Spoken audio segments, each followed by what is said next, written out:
Welcome to the Deep Dive, where we plunge into fascinating ideas surfacing with insights that, well, truly resonate and maybe reshape your perspective a little. Today, we're embarking on a journey into a really profound and I think often overlooked connection.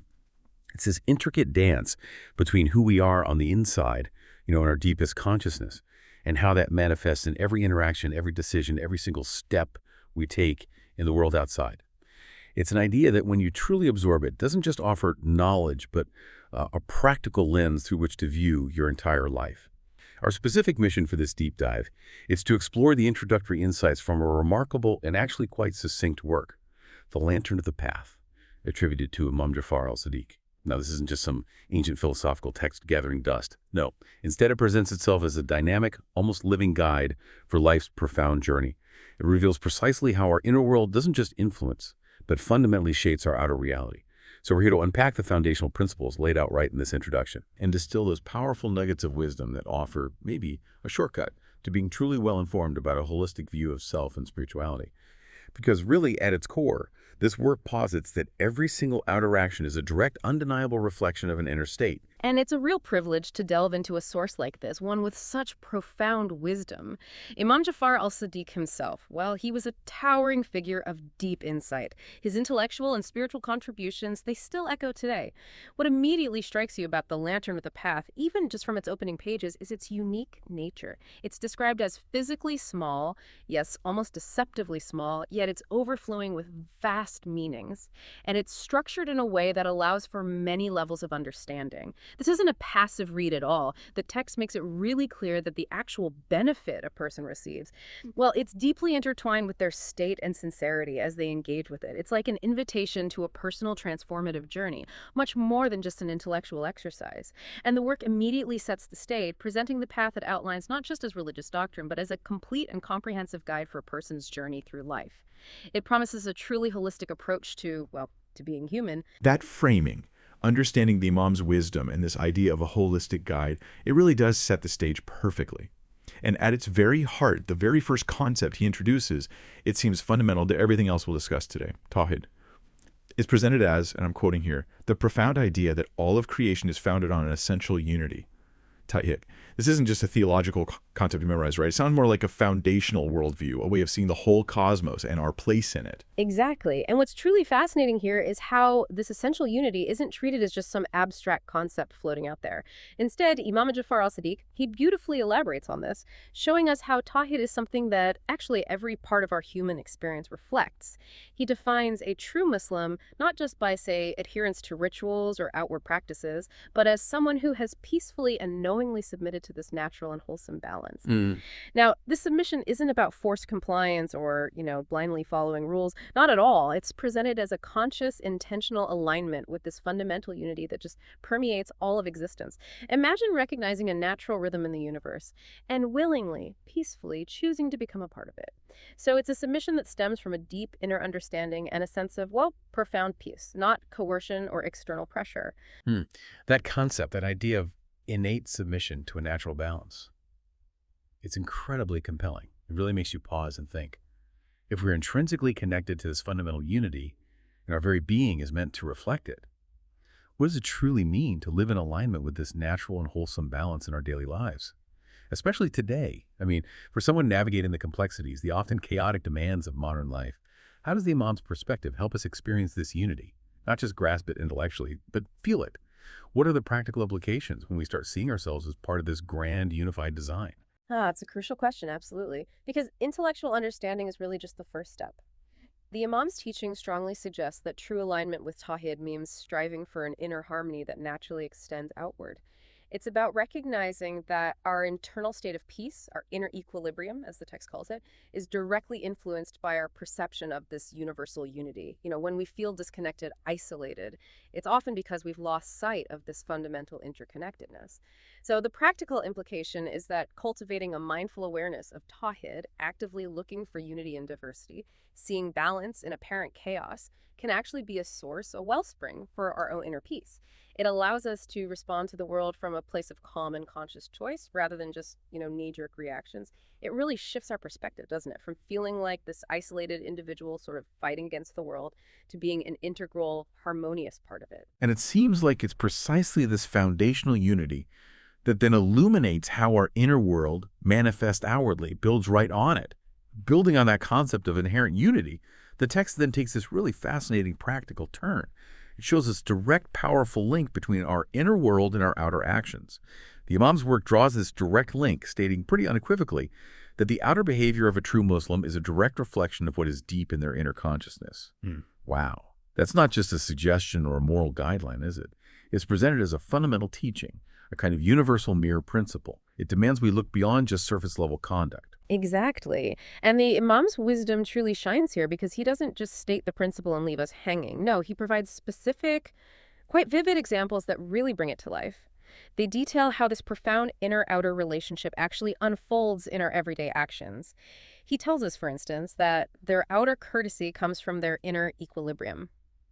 Now, that's a significant distinction, I think. It implies that genuine politeness isn't just learned manners or, social etiquette we put on. It's suggested to be an authentic overflow of an internal sense of balance and peace. If someone is truly at ease within themselves, the idea is that courtesy becomes a natural, almost effortless extension of that state. And similarly, the text states their outer certainty comes from inner contentment. Just think about that for a moment. True confidence, that calm assurance we sometimes see and admire in others. It isn't bravado or some loud declaration. According to the Imam, it's a quiet, unwavering conviction born from an internal state of satisfaction and self-acceptance. It's a certainty that isn't dependent on external validation, but rather comes from an inner resolve. A resolve stemming from contentment with oneself and one's place in that unified reality we talked about. And maybe most beautifully, the text reveals their outer nobility comes from an inner awareness of the Creator's immense mercy. This suggests that genuine dignity, grace, noble conduct, it doesn't come from status or wealth or power. Instead, it emerges from a deep internal understanding and appreciation of boundless compassion. It's a profound realization connecting our highest ethical behavior directly to a foundational spiritual awareness. So it isn't about striving to act noble. It's about nurturing that inner wellspring of mercy and allowing nobility to simply flow from it. That's a truly transformative way to look at human behavior, isn't it? It moves us so far beyond merely judging actions to actually understanding their source. If courtesy genuinely stems from inner equilibrium, for example, does that imply that merely faking politeness or engaging in what we might call performative kindness, is that ultimately unsustainable? Or even counterproductive? What happens when that inner root isn't nurtured, but we try to maintain an outward facade? It really challenges us to reflect on the authenticity of our own interactions, I think. Precisely. That's exactly the implication. The Imam's teaching strongly suggests that attempting to maintain outer courtesy without cultivating inner equilibrium, it's like trying to keep a plant alive by painting its leaves green but never watering its roots. It might look okay for a little while, maybe, but it's just not sustainable. The energy required to maintain a facade, a disconnect between inner and outer, is immense. And eventually that disconnect leads to internal friction, stress, and often an eventual breakdown of that very outer courtesy you were trying to project. So the text implies that true, effortless courtesy becomes possible only when the inner state is in harmony. This isn't just a philosophical idea, it's a profound challenge to how we often perceive social interaction. We tend to judge actions in isolation, don't we? But the Imam invites us to see every act as a ripple from a deeper internal pond. This perspective doesn't just change what we see, but how we understand human behavior and ultimately ourselves. It really urges us to prioritize that inner work if we desire truly authentic outer expressions. And connecting this to the bigger picture, the text explicitly states that the journey of this life is about finding a balanced fusion of this outer expression and inner reality. So it's not just about cultivating inner peace or performing outward acts in isolation. It's about weaving them together seamlessly into a cohesive, authentic existence. Exactly right. And the implication here is really profound. For every inner attribute, there must be a corresponding outer action that shows it. It's not enough, the text suggests, to simply feel merciful internally. You must act mercifully outwardly. It's not enough to feel a sense of certainty. Your action should reflect that conviction. This isn't about passive introspection alone. It's about actively embodying those inner states through consistent, conscious action in the world. The journey then becomes one of closing the gap, constantly between who we genuinely are on the inside and how we present ourselves and interact on the outside. This continuous process of alignment, of seeking that balanced fusion, is what transforms spiritual understanding into lived reality. It becomes a constant self-assessment. Does my outer behavior truly reflect my inner state right now? And if not, where's the disconnect? What inner work is needed to bridge that gap? Okay, so given this really intricate dance between inner awareness and outer manifestation, how does Imam Jafar Sadiq actually guide us through this? It sounds like a potentially challenging process. The work tells us he shows the way to this equilibrium through the inspired path of Tawhid. Which brings us full circle, doesn't it? Right back to that foundational principle of unity we started with. Indeed it does. The Imam's role, as presented in the Lantern of the Path, is described as that of a man of deep insight. Someone who possesses this extraordinary capacity to see the unified nature of reality and demonstrates it for the sincere seeker. He doesn't just teach concepts abstractly, he illuminates a methodology, a path. His explanations in the Lantern of the Path are very precisely designed to reveal this unified nature, to show us how everything connects, how our inner world is intrinsically linked to the grander scheme of existence, and how Tawhid is presented as the master key to unlocking that understanding. So he's not just sharing information, he's providing a kind of roadmap for experiential learning, guiding the reader step by step towards recognizing and hopefully embodying this unity. It's framed as a journey of self-discovery that simultaneously reveals the nature of reality itself. And what about the book itself? We touched on this, but we're told that despite its physical size, its meanings are vast. It clearly isn't a superficial read. It sounds like something you engage with on multiple levels, maybe a text that deepens with each rereading. Oh, absolutely not superficial. The text makes it abundantly clear that the Lantern of the Path contains many levels of understanding. And this raises a really important question for us, one the source directly addresses. It states explicitly that the benefit a person receives depends on their state and sincerity. This isn't presented as a one-size-fits-all instruction manual, where everyone gets the exact same takeaway, regardless of their internal disposition or readiness. Instead, it underscores that this work is like a deep well of wisdom intended for individual exploration. It implies that to truly draw from its depths, one needs an open heart, a genuine intention, and a willingness to engage with the material not just intellectually but spiritually on a deeper level. It encourages a personal, transformative engagement with the text where your internal preparedness literally shapes the wisdom you extract. It's almost as if the book reveals itself differently to different souls, depending entirely on their receptivity at that moment. That's a fascinating insight in itself, the idea that the book's effectiveness isn't just inherent in the words alone, but in the dynamic interaction between the words and the reader's internal state.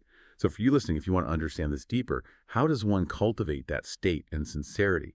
How do you genuinely benefit from such profound texts? Or maybe even from life's lessons more broadly? It hints at a kind of prerequisite for profound knowledge. That really is the crux of it, isn't it? Right. The source implicitly suggests that cultivating this state and sincerity involves things like introspection, self-awareness, and a conscious, ongoing effort to purify one's intentions.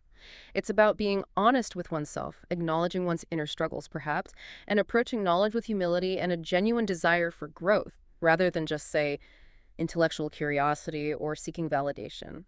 Practices like self-reflection, maybe mindfulness, and a consistent effort to align one's inner beliefs with one's outer actions. Essentially, striving for that balanced fusion we discussed earlier, these are all ways to nurture this inner sincerity. The Imam presents this text not just as a collection of facts, but almost as a mirror. And the clearer your own mirror, your own inner state, the more profound the reflection you're going to receive from it. So just to synthesize the core insights we've managed to unpack from this introductory section of the Lantern of the Path. We started by understanding Tawhid as this foundational unity underlying all of creation, a principle calling for a peaceful, knowing submission to a natural, wholesome balance. Then we delved into that profound mirror principle, where our inner consciousness directly dictates our outer behavior. Remember those examples: courtesy stemming from inner equilibrium, certainty from contentment, and nobility from an awareness of immense mercy. And finally, we saw how the journey of life itself is presented as this continuous quest for a balanced fusion, a fusion of inner reality and outer expression, an active embodiment of our deepest self, all guided by the deep insights of Imam Jafar al-Sadiq. Even just from this introduction, the Lantern of the Path offers a truly comprehensive guide, dynamically linking our practical conduct to spiritual depth in a way that feels deeply personal and potentially transformative. That is a truly expansive and powerful framework for understanding ourselves and the world around us. And speaking of understanding, let me leave you with a provocative thought as we wrap up this deep dive. If, as the book suggests, the benefit you receive from it, and maybe from any profound learning or life experience, depends so heavily on your state and sincerity, consider how cultivating that inner sincerity might actually be the ultimate key. The key to unlocking deeper knowledge and experience from everything. What daily practices, what conscious choices might cultivate that essential inner state within you, allowing you to access deeper truths, not just from ancient texts like this one, but perhaps from every moment of your existence, and building on the prayer found in the source itself, which asks for an increase in knowledge and experience of his endless compassion and mercy. Just imagine for a moment a world where every single action, every interaction you have, stem directly from an inner awareness of immense mercy and endless compassion. How might that fundamental shift in your inner state transform your own path, your relationships, and maybe even indeed the entire world around you? Thank you for joining us on this deep dive into the Lantern of the Path.